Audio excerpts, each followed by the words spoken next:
आज आपण पार्टनरशिपमधला पुढचा प्रॉब्लेम बघत आहोत. हा प्रॉब्लेम तुम्हाला पाठवलेला आहे बा. त्याचं उत्तर देखील सोल्युशन त्याला आपण म्हणतो ते देखील या ठिकाणी पाठवलेलं आहे. हे दोन्ही सर्व विद्यार्थ्यांनी लिहून घ्यायचं आहे आणि लिहून घेतल्यानंतर आत्ता जी मी माहिती तुम्हाला सांगत आहे ही माहिती तुम्ही तुमच्या वहीमध्ये तपासून घ्यायची आहे, समजून घ्यायची आहे. जर काही शंका असतील तर कुणी परत फोनवर किंवा व्हॉट्सअपवर मॅसेज करून तुमच्या शंका ज्या आहेत त्या पाठवल्या तर त्याचं निरसन करण्यात येईल. ठीक आहे.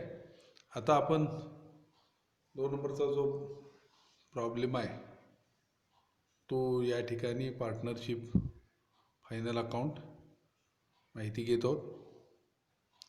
त्यामध्ये प्रॉब्लेम आता पहिल्यांदा मी वाचतो.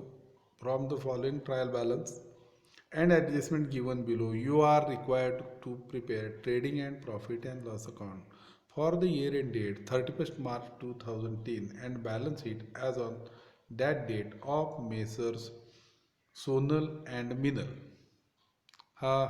हे प्रॉब्लेमचं हेडिंग आहे. हा प्रॉब्लेम पूर्णपणे आपल्या अकाउंटन्सीच्या जे काही थेरीची वही तुम्हाला नवीन घालायला सांगितली आहे त्याच्यामध्ये लिहून घ्यायचं आहे. त्याचं उत्तर देखील लिहून घ्यायचं आहे.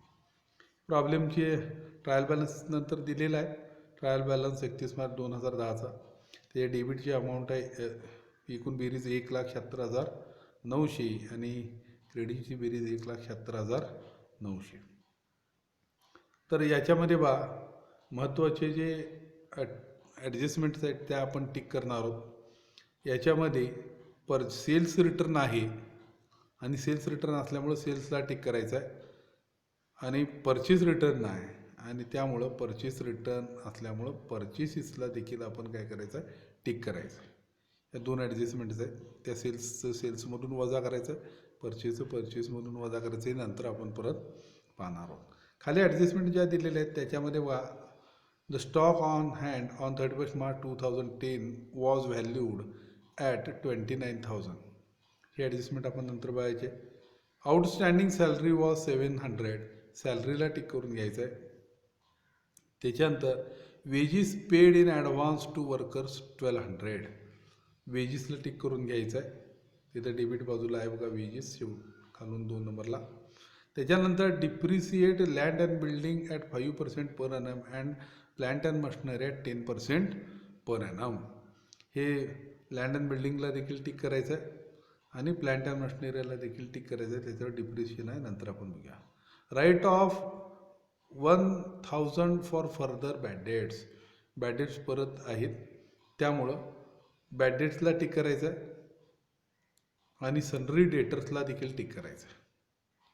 लक्षात आलं का बघा. ठीक आहे. आता आपण प्रॉब्लेम कसा सोडवायचा, कुठला ॲटम कोणत्या ठिकाणी येतो हे आपण बघणार आहोत. मी पहिल्यांदा ट्रायल बॅलन्समधले एक ॲटम वाचतो आणि तो कुठं आला आहे, कोणत्या ठिकाणी आला आहे हे आपण बघणार आहोत. आता इथं काय सांगितलं फायनल अकाउंटमध्ये की in the books of messrs Sonal and Minal काय तयार करतो आपण trading account and profit and loss account. आता तुम्हाला सांगितल्याप्रमाणे हे एकत्रित आपण या ठिकाणी घेतलं तरी चालेल. लक्षात आलं. आणि हे एकत्रित आपण घ्यायचं. साधारणतः 10 ओळीच्या दरम्यान एक कोष्टक असं या अशा पद्धतीनं बेरजेचा टाकायचा आणि त्याच्या वरच्या बाजूला ट्रेडिंग अकाउंट या कोष्टकाच्या बेरजेच्या वर आणि याच्या खाली जे येईल ते प्रॉफिट अँड लॉस अकाउंट. लक्षात आलं. त्याच्यानंतर आपण बॅलन्स शीट टाकून घ्यायचं आहे या पद्धतीनं आणि प्रत्यक्ष इथं बॅलन्स शीटचं हेडिंग दिले बघा. Balance sheet of Mrs Sonal and Minal as on 31st March 2010 अशा पद्धतीनं हेडिंग देखील याला द्यायचं आहे. आता आपण पहिला आयटम वाचणार आहोत ट्रायल बॅलन्समधला ओपनिंग स्टॉक. ओपनिंग स्टॉक हा कुठे येतो ट्रेडिंग अकाउंटच्या डेबिट बाजूला टू ओपनिंग स्टॉक 18,000 रुपये. त्याच्यानंतर cash in hand. Cash in hand कुठे येते बॅलन्स शीटच्या असेट बाजूला. लक्षात आलं का नाही. इथं दिलेलं आहे बघा मालमत्ता येते त्यामुळे बॅलन्स शीटच्या असेट बाजूला कॅश इन हँड 2,400 रुपये. Discount allowed. डिस्काउंट अलाउड म्हणजे काय हो, डिस्काउंट आपण दिला आणि आपण डिस्काउंट ज्यावेळी देतो आपला फायदा आपला काय होतो, तोटा होतो. आणि तोटा झाल्यामुळं डिस्काउंट अलाउड हा प्रॉफिट अँड लॉस अकाउंटच्या डेबिट बाजूला घ्यायचा. To discount allowed. होलं का नाही? काय नियम आहे इथं, प्रॉफिट अँड लॉस अकाउंटच्या डेबिट बाजूला सर्व खर्च आणि तोटे आणि प्रॉफिट अँड लॉस अकाउंटच्या क्रेडिट बाजूला नफा, सर्व प्रकारचे फायदे आणि उत्पन्न जर असेल तर क्रेडिट बाजूला घ्यायचं. त्या नियमाप्रमाणे आपण या ठिकाणी ही माहिती घेतो. त्याच्यानंतर पुढचा आयटम आपण बघणार आहोत सॅलरी. आता सॅलरी बा 1300 रुपये. सॅलरी हा ऑफिसचा खर्च आहे आणि खर्च असल्यामुळे प्रॉफिट अँड लॉस अकाउंटच्या डेबिट बाजूला टू सॅलरी 1300 रुपये. त्याच्यावर ॲडजस्टमेंट आहे त्यामुळे आपण इनरला घेतलेला आहे, एक ओळ सोडून अंडरलाईन करायची आहे. त्याच्यानंतर बा पुढचा आयटम आहे land and building. Land and building हे काय, लँड अँड बिल्डिंग ही मालमत्ता आहे आणि लँड अँड बिल्डिंग ही मालमत्ता असल्यामुळं बॅलन्स शीटच्या असेट बाजूला लँड अँड बिल्डिंग इनरला घ्यायचं आहे, कारण त्याच्यावर डिप्रिसिएशन आपण नंतर घेणार आहोत. एक ओळ सोडून अंडरलाईन करायचं आहे, डिप्रिशिएशन नंतर बघूया. त्याच्यानंतरचा आयटम येतो बा फर्निचर. फर्निचर ही देखील मालमत्ता आहे आणि फर्निचर मालमत्ता असल्यामुळं बॅलन्स शीटच्या असेट बाजूला या ठिकाणी आपण फर्निचर घ्यायचे आहे. लक्षात आलं, 18,000 रुपये घेतलेले आहे बघा आउटरला. त्याच्यानंतर बा plant and machinery. Plant and machinery ही देखील मालमत्ता आहे, स्थिर मालमत्ता असल्यामुळं बॅलन्स शीटच्या असेट बाजूला प्लॅन्ट अँड मशिनरी याच्यावर ॲडजस्टमेंट आहे त्यामुळे इनरला घ्यायचं आहे 22,000 रुपये आणि एक ओळ सोडून अंडरलाईन करायची. त्याच्यानंतर येतो बा सन्ड्री डेटर्स. सन्ड्री डेटर्स म्हणजे येणं, उधारी येणं, आणि उधारी येणं कुठे घेतो आपण, माल असेटला, आणि असेट बाजूला सन्ड्री डेटर्स आपण घ्यायचं आहे आणि त्याच्यावर ॲडजस्टमेंट आहे मगाशी तुम्हाला सांगितल्याप्रमाणे, त्यामुळे इनरला 25,000 घ्यायचं, एक ओळ सोडून अंडरलाईन या ठिकाणी करायची. त्याच्यानंतरचा आयटम येतो बा प्रिंटिंग अँड इंटरेस्ट पेड. आपण व्याज दिलं आणि व्याज आपण जे दिलो ते आपल्या दृष्टीनं काय खर्च आहे आणि खर्च असल्यामुळं प्रॉफिट अँड लॉस अकाउंटच्या डेबिट बाजूला टू इंटरेस्ट पेड म्हणून या ठिकाणी घेतलेलं आहे बघा 850. त्यानंतर पुढचा आयटम येतो बघा बॅड डेट्स. बॅड डेट्स म्हणजे पैसे बुडाले. पैसे कुणी बुडवले आपले, आपण ज्या लोकांना उधारीवर माल विकला होता त्यातल्या काही लोकांनी आपले पैसे बुडवले, ते येणारच नाहीत असं आपल्याला आता वाटतं. म्हणून आपण बॅड डेट्स तोटा येतो त्यामुळे प्रॉफिट अँड लॉस अकाउंटच्या डेबिट बाजूला टू बॅड डेट्स आपण घेतलेला आहे, त्याच्यावर ॲडजस्टमेंट आहे म्हणून इनरला घेतलेलं आहे 650 रुपये. इनरला घेतलेलं आहे, एक ओळ सोडून अंडरलाईन करायचं आहे. त्याच्यानंतर पुढचा आयटम येतो बा प्रिंटिंग अँड स्टेशनरी. आता प्रिंटिंग अँड स्टेशनरी हा देखील खर्च आहे, छपाईचा खर्च आहे आणि छपाईचा खर्च म्हणजे ऑफिसचा खर्च असल्यामुळं प्रॉफिट अँड लॉस अकाउंटच्या डेबिट बाजूला टू प्रिंटिंग अँड स्टेशनरी इथं 1200 रुपये आउटरला आपण घेतलेले आहेत. पुढचा आयटम आहे पर्चेसेस. पर्चेसेस म्हणजे खरेदी आणि खरेदी व खरेदीचे खर्च कुठे घेतो आपण, ट्रेडिंग अकाउंटच्या डेबिट बाजूला. त्या नियमाप्रमाणे ओपनिंग स्टॉकच्या खाली टू पर्चेसेस आपण घ्यायचं आहे. किती आहे, 32,000. त्याच्यावर ॲडजस्टमेंट असल्यामुळे आपण 32,000 इनरला घेतलेले आहेत, एक ओळ सोडून आपण या ठिकाणी अंडरलाईन करायची आहे. त्याच्यानंतरचा पुढचा आयटम आहे बघा वेजीस. वेजीस ही मजुरी आहे आणि मजुरी देखील आपण वेजीस ट्रेडिंग अकाउंटच्या डेबिट बाजूला घेतो. टू वेजीस 2800 रुपये इनरला घेतलेले आहेत कारण त्याच्यावर ॲडजस्टमेंट आहे, इनरला घ्यायचं आहे आणि एक ओळ सोडून अंडरलाईन करायची. लक्षात आलं. त्याच्यानंतर बा सेल्स रिटर्न. आता काय केलं आपण, विकलेला माल काही कारणानं आमच्याकडं परत आला आणि विकलेला माल परत आल्यामुळं काय करायला पाहिजे, तेवढी विक्री कमी करायला पाहिजे आणि तेवढी विक्री कमी करण्यासाठी आपण इथं बाय सेल्स म्हणून लिहायचं, त्याच्यातून लेस सेल्स रिटर्न्स इथं 1800 रुपये लिहायचं, सेल्स लिहून जागा सोडायची आणि लेस सेल्स रिटर्न पहिल्यांदा घ्यायचे 1800 रुपये, एक इथं अंडरलाईन करून ठेवायचं, वर गॅप ठेवायचं, नंतर बघू आपण सेल्स जेव्हा येईल त्यावेळी लिहूया. लक्षात आलं. त्याच्यानंतर बा आता हे डेबिट बाजूचे बॅलन्स संपलेले आहेत, आता क्रेडिट बाजूचे बॅलन्स आपण बघतो. त्याच्यामध्ये पहिला आयटम आहे कॅपिटल. आता इथे दोघे जण मालक आहेत. आता भांडवलाचा नियम आहे, भांडवल कुठं घेतो आपण, लायबिलिटी बाजूला. दोघे मालक असू नये, तिघे असू नये, चौघे असू नये, तो का आपल्या दृष्टीने महत्त्वाचा भाग नाही. नियमाप्रमाणे फायनल अकाउंटच्या नियमाप्रमाणे मालकाचं भांडवल जे आहे, कॅपिटल जे आहे ते कुठं घ्यायचं आहे आपल्याला, बॅलन्स शीट च्या लायबिलिटी बाजूला. आता इथं दोघं जण आहेत, सोनल आणि मिनल या दोघी आहेत. सोनलचं भांडवल आहे 35,000, आपण या ठिकाणी कॅपिटल म्हणून लिहायचं आहे आणि सोनल म्हणून नाव लिहायचं आहे. 35,000 रुपये आपण इथे इनरला घेतलेले आहेत, समजलं का नाही. आणि एक ओळ सोडून अंडरलाईन करायची. त्याच्यानंतर मिनलचं भांडवल देखील 35,000 आहे आणि मिनलचं भांडवल देखील तसंच एक ओळ सोडून मिनल म्हणून लिहायचं आहे. इथे कॅपिटल लिहिलेलं आहे, आपण परत लिहायची काही गरज नाही. मिनल इनरला 35,000 घ्यायचं आहे आणि एक ओळ सोडून अंडरलाईन करायची. लक्षात आलं काय बघा. त्याच्यानंतर बघा सेल्स म्हणजे विक्री. आणि विक्री कुठं घेतो आपण? विक्री आपण घेतो ट्रेडिंग अकाउंटच्या क्रेडिट बाजूला. इथे बघा मगाशी लिहिलं आहे आपण बाय सेल्स म्हणून फक्त लिहिलेलं आहे. अमाऊंट लिहायची आहे 47,200.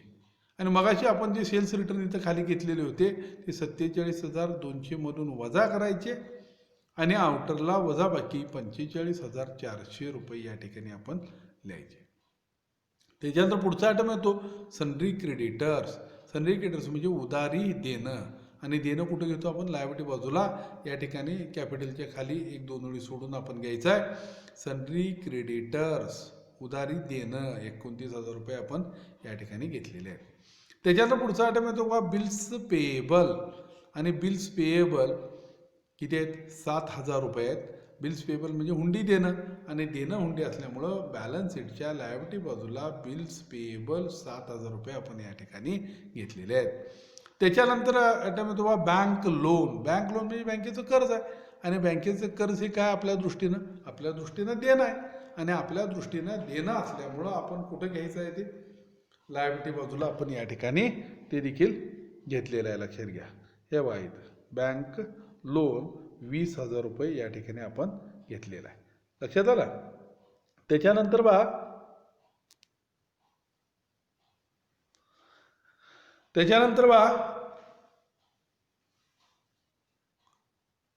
Discount received. आपल्याला डिस्काउंट मिळाला आणि डिस्काउंट आपल्याला जो मिळाला तो मिळालेला डिस्काउंट आपण काय केलेला आहे बघा,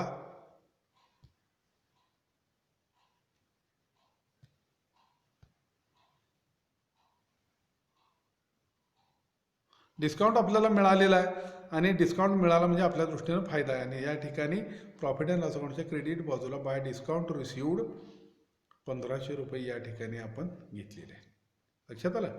त्याच्यानंतर परचेस रिटर्न. खरेदी केलेला माल काही कारणानं आपण परत पाठवला आणि खरेदी केलेला माल जर परत पाठवला असेल तर काय होणार? आपली खरेदी कमी होणार. म्हणून आपण मगाशी परचेसेस इनरला 32,000 घेतलेले आहेत आणि जो माल खरेदी केलेला परत पाठवला तो त्या परचेसेसमधून काय करायचं? लेस परचेस रिटर्न्स. त्या रक्कम आहे 2,200 रुपये. 32,000 मधून 2,200 वजा करायचे आणि आउटरला निव्वळ आपली जी काही खरेदी आहे 29,800 या ठिकाणी आपण घ्यायचे. हे सगळे आयटम ट्रायल बॅलन्सचे संपलेले आहेत. आता नियम काय ट्रायल बॅलन्सचा? ट्रायल बॅलन्समध्ये जेवढे आयटम आहेत त्या प्रत्येक आयटमचा एकच इफेक्ट आपण या ठिकाणी द्यायचा आहे. लक्षात आलं. आता पुढच्या आपण काय घेणार आहोत? ॲडजस्टमेंट आपण घ्यायचे आहेत आणि ह्या ॲडजस्टमेंट आपण पहिले ॲडजस्टमेंट घ्यायचे आहे. The stock on hand on 31 March 2010 was valued at ₹29,000. Closing stock आहे आणि हा क्लोजिंग स्टॉक आपण कुठे घेतो? ट्रेडिंग अकाउंटच्या क्रेडिट बाजूला बाय क्लोजिंग स्टॉक 29,000 रुपये आपण या ठिकाणी घेतलेला आहे. लक्षात आलं. आता नियम काय ॲडजस्टमेंटचा? ट्रायल बॅलन्समध्ये जे आयटम असतात त्याचा एक इफेक्ट घ्यायचा, मात्र ॲडजस्टमेंटमध्ये जे आयटम असतात त्याचे प्रत्येकाचे 2 इफेक्ट घ्यायचे आहेत, कारण का ही नवीन एंट्री आपण करतो. म्हणून या ठिकाणी क्लोजिंग स्टॉक आपण ट्रेडिंग अकाउंटच्या क्रेडिट बाजूला घेतला. दुसरा इफेक्ट जो त्याचा द्यायचा आहे ती मालमत्ता असल्यामुळं बॅलन्स शीटच्या असेट बाजूला क्लोजिंग स्टॉक 29,000 रुपये आपण या ठिकाणी घेतलेले आहेत. लक्षात आलं का? बघा 2 इफेक्ट द्यायचे ॲडजस्टमेंटचे. पुढची ॲडजस्टमेंट आउटस्टँडिंग सॅलरी ₹700. आता सॅलरी आपण अजून द्यायची आहे आणि द्यायची आहे त्यामुळे पहिला इफेक्ट येणार बघा. सॅलरी दिलेली आहे 1,700 आणि द्यायची आहे 700. लक्षात आलं का नाही? म्हणून ॲड आउटस्टँडिंग 700 अशी मिळून एकूण सॅलरी किती होते? 2,000. आता हे 700 रुपये काय आपल्या दृष्टीनं हे 700 रुपये देणं आहे आणि देणं याचा दुसरा इफेक्ट आउटस्टँडिंग सॅलरीचा कुठे घ्यायला पाहिजे? देणं आपण बॅलन्स शीटच्या लायबिलिटी बाजूला आउटस्टँडिंग सॅलरी या ठिकाणी घेतलेली आहे बा 700 रुपये. लक्षात आलं का बा? समजा का 2 इफेक्ट प्रत्येकाचे द्यायचे आहेत. Wages paid in advance to workers ₹1200. Wages मजुरी पुढच्या वर्षीची दिलेली आहे. लक्षात आलं का नाही? आता ट्रेडिंग प्रॉफिट अँड लॉस अकाउंटचा नियम काय? ट्रेडिंग प्रॉफिट अँड लॉस अकाउंटचा नियम असा आहे की या अकाउंटमध्ये, दोन्ही अकाउंटमध्ये जे आयटम असतील ते चालू वर्षाचे असायला पाहिजेत. कारण चालू वर्षामध्ये आपल्याला किती नफा मिळाला हे आपण शोधून काढणार आहोत. मग मला सांगा, जर अशा पद्धतीनं पुढच्या वर्षीचा एखादा आयटम जर आला तर चालू वर्षाचा नफा बरोबर येईल का? येणार नाही.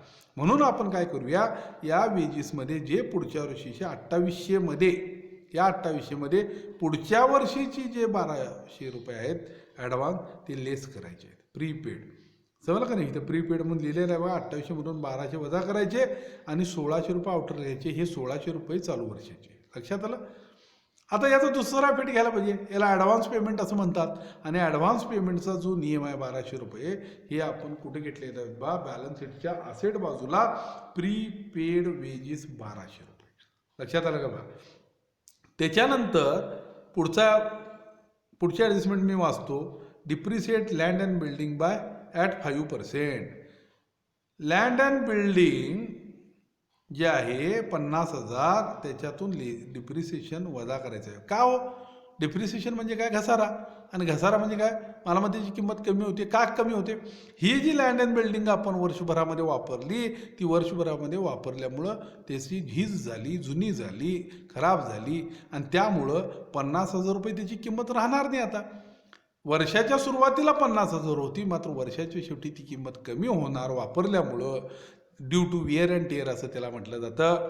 आणि त्यामुळं याची किंमत आपल्याला कमी करायला पाहिजे. आणि ती किती टक्के कमी करायसाठी? 5%. लेस डिप्रिसिएशन 5% इथे लिहायचं आहे आपल्याला. आणि 50,000च्या 5% म्हणजे 2,500. आउटरला किती येतात बा? 47,500. लक्षात आलं का बा? पुढचं आहे बा, depreciate plant and machinery at 10%.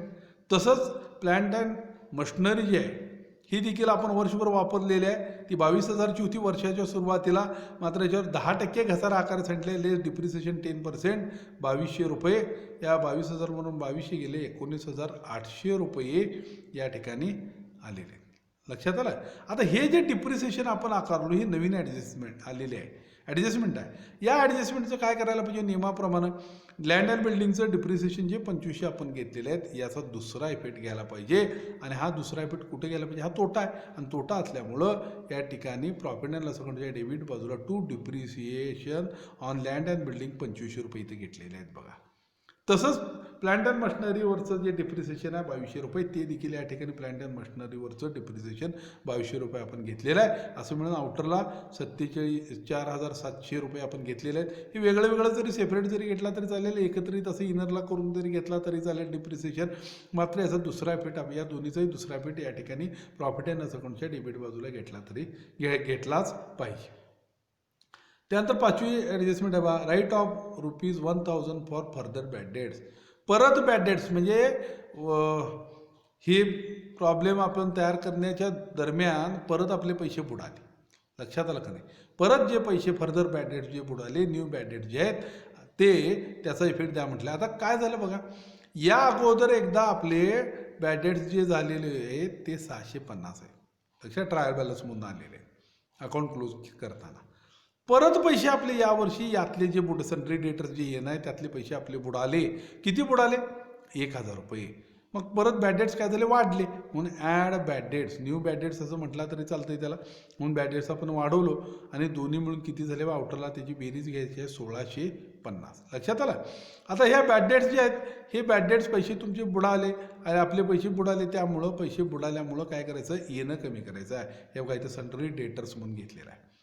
हे सन्ड्री डेटर्स आहेत की नाही 25,000 येणारला, याच्यातून हे जे 25,000 आहेत यातले 1,000 बुडाले. म्हणून लेस न्यू बॅड डेट्स 1,000 आणि आउटरला 24,000 रुपये आपण या ठिकाणी घेतलेले आहेत. या दोन इफेक्ट घेतलेले आहेत. अशा पद्धतीनं या ट्रायल बॅलन्स आणि ॲडजस्टमेंटमधले सर्व आयटम या ठिकाणी संपलेले आहेत. आता आपण क्लोज करणार आहोत. ट्रेडिंग अकाउंट आपण पहिल्यांदा क्लोज करायचं आहे. तुम्हाला या अगोदर सांगितल्याप्रमाणे जी बेरीज मोठी आहे ती लिहायची. डेबिटची बेरीज वेगळी करायची, क्रेडिटची बेरीज वेगळी करायची. जी बेरीज मोठी आहे ती पहिल्यांदा लिहायची. आता ह्यातली क्रेडिट बाजूची बेरीज 74,400 ही मोठी आहे आणि हीच दोन्हीकडं लिहायची. लक्षात आलं? 74,400 आणि यातला फरक काढायचा आहे डेबिट बाजूचा, आणि डेबिट बाजूला जो फरक आला आहे तो आहे 25,000 आणि हा 25,000 फरक म्हणजे क्रेडिट बाजू डेबिटपेक्षा जादा आहे 25,000. याचा अर्थ आपल्याला नफा झालेला आहे. याला ढोबळ नफा असं मराठीत म्हणतात आणि इंग्रजीमध्ये त्याला टू ग्रॉस प्रॉफिट म्हणायचं, कॅरेट डाऊन. लक्षात आलं? टू ग्रॉस प्रॉफिट C/D इथं लिहिलेलं आहे कॅरेट डाऊन, आणि हाच ग्रॉस प्रॉफिट इथं कॅरेट डाऊन करायचा. याचा फरक ट्रेडिंग अकाउंटचा फरक प्रॉफिट अँड लॉस अकाउंटला घ्यायचा आहे. By gross profit brought down इथे किती आहे? 25,000. ट्रेडिंग अकाउंट ज्या पद्धतीनं तुम्ही क्लोज केला त्याच नियमाप्रमाणे profit and loss account close करायचं आहे. काय हो, लेजर अकाउंट क्लोज करण्याचा नियम काय? क्रेडिटची वेगळी बेरीज करायची, डेबिटची वेगळी बेरीज करायची. जी बेरीज मोठी असेल ती दोन्हीकडे लिहायची. लक्षात आलं? मग आता क्रेडिटची बेरीज 26,500 येते, डेबिटची बेरीज लहान आहे त्यामुळं हीच बेरीज 26,500 दोन्हीकडे लिहिली आपण. आणि यातून हे डेबिटचे सगळे आयटम वजा केल्यानंतर जो फरक राहतो तो 15,200 आहे. लक्षात आलं का? आता 15,200 तुमची क्रेडिट बाजू मोठी आहे. याचा अर्थ काय? याचा अर्थ व्यवसायाला 15,200 रुपयेचा फायदा झाला. लक्षात आलं? व्यवसायाला काय झालं? 15,200 रुपयेचा काय झाला? फायदा झाला. हे खर्चाचे आयटम सगळे आपण वजा केले आणि हा निव्वळ फायदा झाला. आणि हा फायदा काय करायला पाहिजे? हा फायदा कोणाचा? मालकाचा. म्हणून मालकाला द्यायचा आहे. आता मालकाला देत असताना इथं काय आहे बघा, हा पार्टनरशिपचा प्रॉब्लेम आहे. त्यामुळं हा नेट प्रॉफिट जो आहे तो जेवढे मालक आहेत तेवढ्याला वाटायचा आहे. आणि या प्रॉब्लेममध्ये दोघी जण मालक आहेत, सोनल आणि मिनल, आणि यांचं प्रमाण काही दिलेलं नाही आणि प्रमाण दिलेलं नसल्यामुळं याचा अर्थ त्यांना दोघींचाही नफ्याचं प्रमाण सारखं आहे. त्यामुळे या 15,200 रुपयाचे 2 भाग करायचे. भागिले 2 जर केला तर 7,700 असं इनरला दाखवायचं. 7,700 निम्मा भाग सोनलला मिळणार, 7,700 निम्मा भाग मिनलला मिळणार. आणि आता हे काय करायचं? हे त्यांच्या कॅपिटलमध्ये ॲड करायचं. भांडवल वाढणार नफा मिळवल्यामुळं. मग कॅपिटलमध्ये आपण काय करायचं आहे? सोनलचं ही कॅपिटल आहे 35,000, त्याच्यातले हे 7,700 इथे ॲड करायचे. ॲड नेट प्रॉफिट म्हटलेलं बघा 7,700, आणि या दोन्हीची बेरीज आउटरला घ्यायची 42,700. तसंच मिनलचं देखील करायचं आहे. मिनलचं इथं कॅपिटल 35,000 आहे, त्याच्यामध्ये हा प्रॉफिट आपण 7,700 ॲड करायचा आहे आणि दोन्ही मिळून आउटरला 42,600 आपण या ठिकाणी घेतलेले आहे. लक्षात आलं? त्यानंतर आता बॅलन्स शीट क्लोज करायचं आहे. आणि बॅलन्स शीट क्लोज करत असताना असेट बाजूची वेगळी बेरीज, लायबिलिटी बाजूची वेगळी बेरीज करायची, आणि या दोन्हीही बेरजा सारख्या आल्या पाहिजे. असेटची बेरीज देखील 1,41,900 आली पाहिजे आणि लायबिलिटीची बेरीज 1,41,900 आली पाहिजे. तरच आपण केलेलं बरोबर. याला टॅली झाला असं म्हणायचं. याच्यामध्ये फरक येता कामा नये. लक्षात आलं काय बघा? जर काय कोणाला काही शंका असतील, काय समजलं नसेल तर त्याने परत विचारायला काय हरकत नाही. ठीक आहे.